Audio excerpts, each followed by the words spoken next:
Oh my God, you guys, good morning. Last night was the Grammys. I did not watch a frame of it. As I sip a coffee, pardon me. But I did see in the newsy that, of course, Donald Trump threatened to sue Grammys host Trevor Noah over his joke about Trump and Bill Clinton hanging out on Epstein Island. Of course, Trump is going to go after an attractive, like a really handsome, charming, funny, articulate, intelligent black man who made a really good joke about him. Of course he's going to go after him. That's why we have him as president. Oh, God. And I have to look at all the winners and all that stuff. But I can't do, like, award shows drive me nuts. They really do. I can't although the musical performances are probably good, and I will catch some of them perhaps on social media and on YouTube. Because, yeah, who's not a music fan? Let's be real. I did not do much this weekend, guys. I'll be honest with you. I tried to sort of decompress and mental health. I mean, it's such a tired thing to say. We have to do it. Self-care, you guys. We gotta do self-care. You gotta take care of yourself. No, but I did, actually. I took some naps. I worked out. I took naps. I didn't read as much as I wanted to.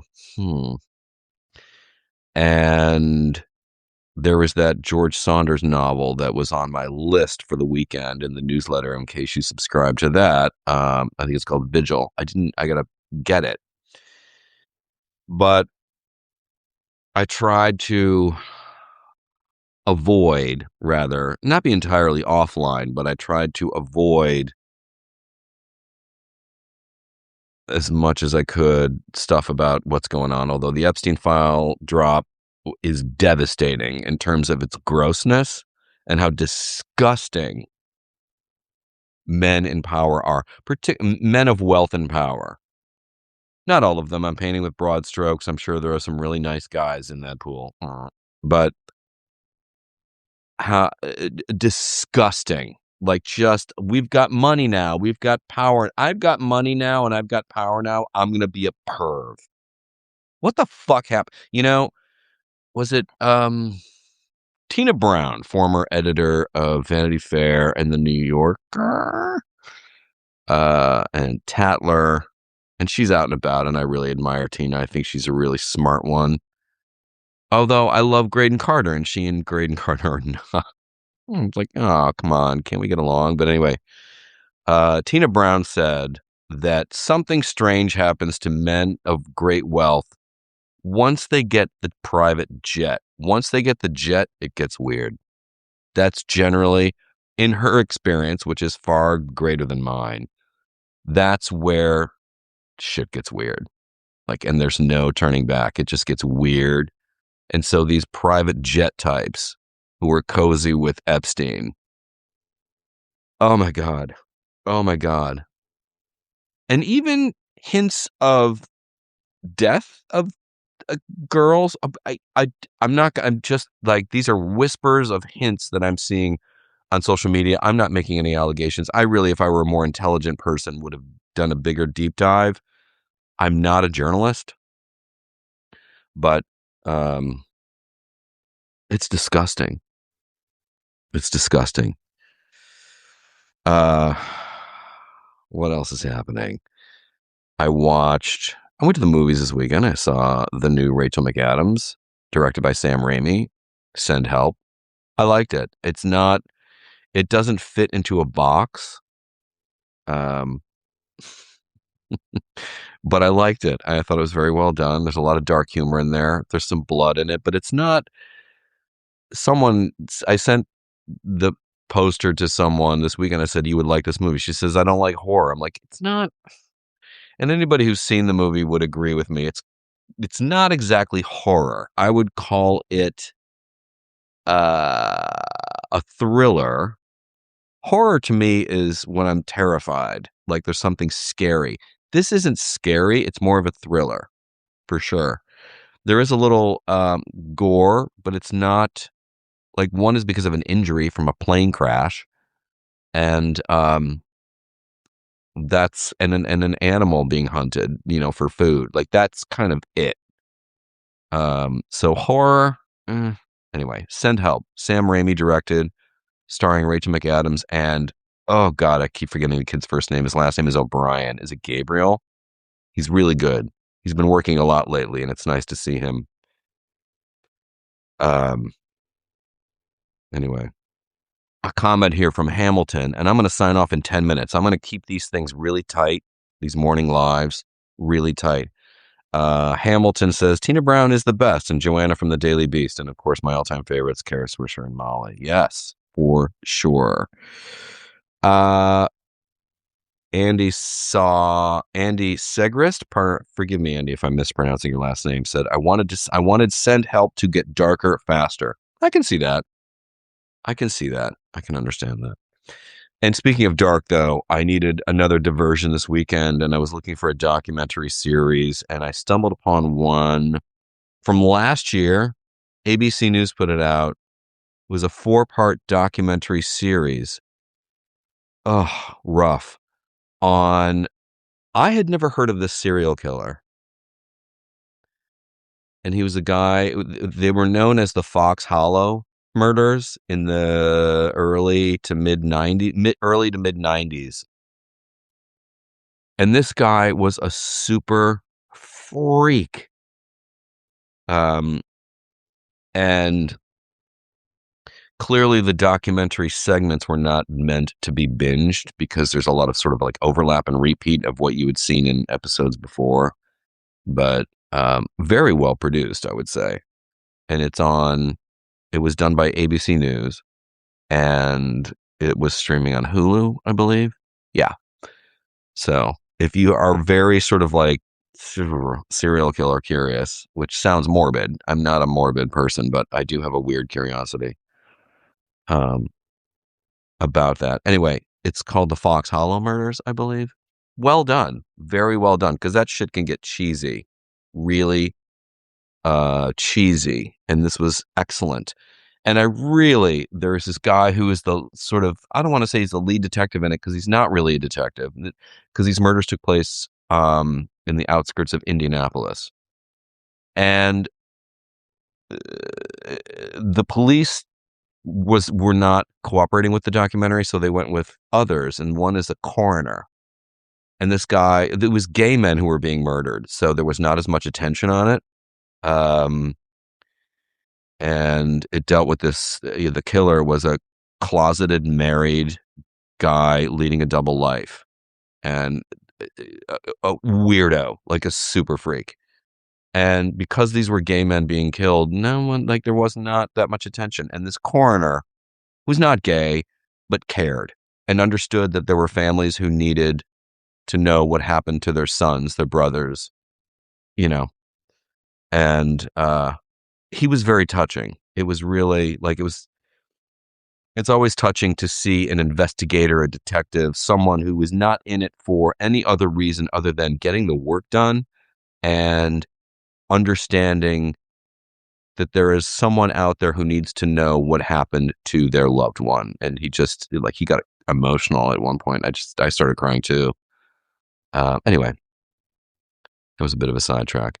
It is Monday, which means it's cold in New York. It is, as I'm speaking now, I'm about to take the dog out, 26 degrees, which to me feels like a heat wave. I made a video last night. I think I posted it here on Substack, where I talked about how uh, I am no longer really. This is my last season, I think, of showing up for anything outside my apartment other than walking the dog. I'm not going to show up for anything when it's below 20 degrees. I'm just fucking not. I can't do it. It is so unnecessary. Like, unless I'm walking the dog, of course. But no, not doing it. Just like I realized last year, I'm not doing things before noon. It's not that I'm not up. I get up around 7 or sometimes 8. And it's coffee, it's news gathering, it's working here at home.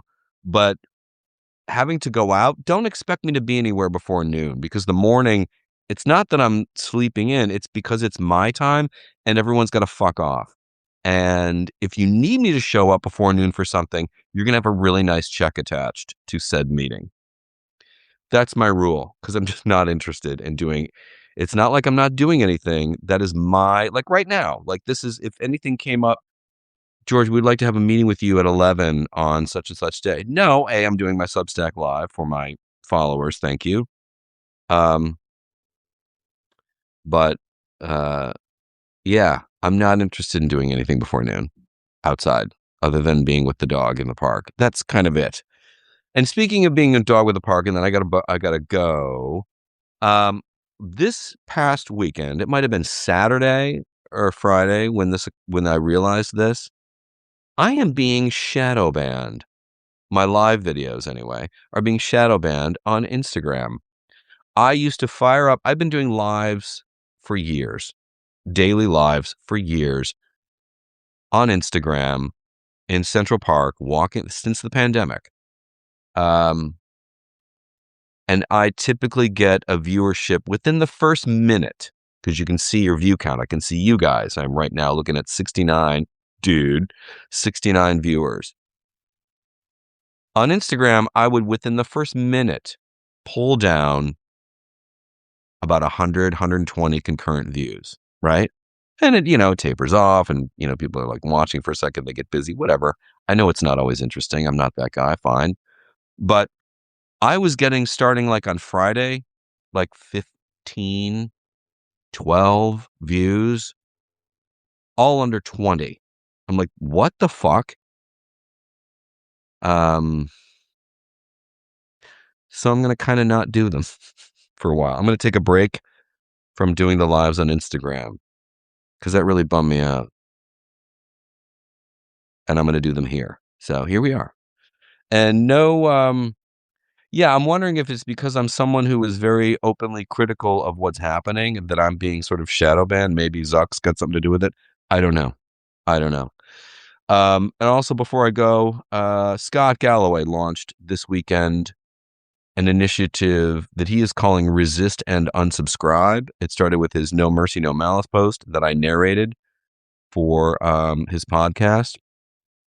And it is about unsubscribing for the month of February where you can. No one's like, doing an absolute unsubscribe from everything. I mean, if you can, great. But it's minimal impact to us as consumers. Where it does have an impact is the markets, to these tech CEOs. And if you go to the website, I'm not going to do it justice to try to describe it, but you can all go there. I think I've already talked about this, to resistandunsubscribe.com, and get started like right now if you haven't already. I've done it. I unsubscribed to a bunch of shit this weekend. I've already ditched Amazon Prime. So do that. It's something that we as consumers can do at a time when we feel quite powerless. So it's great. Go to resistandunsubscribe.com, and it's a one single page website, and it's very simple and straightforward. And it's empowering, because it gives us some options that we otherwise might not have. So check that out, resist and unsubscribe. And then I am off to the doctor. I'm getting an EKG. I'm taking care of all my health stuff. Clean bill of health, but we're just checking. We're just doing some monitors with some of the nodes. I'm thinking, like, should I clip my chest? Because I don't want to. Like, I got, there we go. Sorry, I thought I lost you guys for a second. I'm getting an EKG, and then I'm going to get a lung scan later this week, or maybe next week. I literally just now got the number to schedule it, because I'm a former smoker, and it is in everyone's best interest, if you have quit smoking, to go get a lung scan every year. So if there is any cancer detection, you get it early.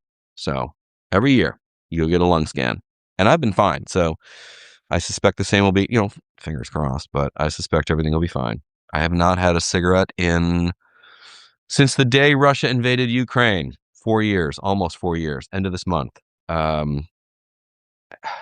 It has nothing to do with Russia invading Ukraine. I just happened to have a panic attack that day at PJ Clark's while I was having lunch with my friend Patrick McDonald.